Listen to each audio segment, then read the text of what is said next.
श्रीसुदर्शनमहामन्त्रः। ॐ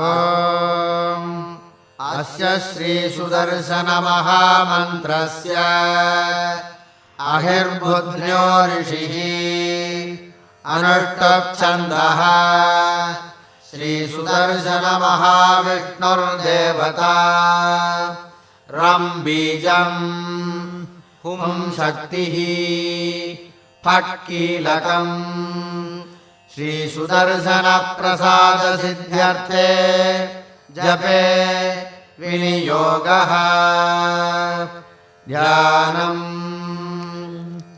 शङ्खं चक्रं च चापं परशुमसिमिषं शूलपाशाङ्कुशाग्नीन् बिभ्राणं वज्रकेटौ हलमुसलगदा कुन्तमत्युग्रदंष्ट्रम् ज्वालाकेशं त्रिनेत्रं ज्वलदनलनिभम् हारकेयूरभूषणम्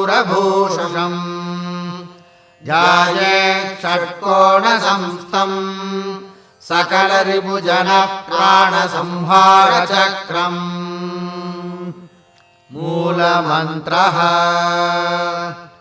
ॐ क्लीं कृष्णाय गोविन्दाय गोपीजनवल्लभाय पराय परमपुरुषाय परमात्मने परकर्म मंत्र यंत्र औषध अस्त्रशस्त्राणि संहर संहर मृत्योर्मोचय मोचय। ॐ नमो भगवते महासुदर्शनाय दीप्त्रे ज्वालापरीताय सर्वदिक्शोभनकराय हुंपट्ब्रह्मणे परं ज्योतिषे स्वाहा। ॐ क्लीं कृष्णाय गोविन्दाय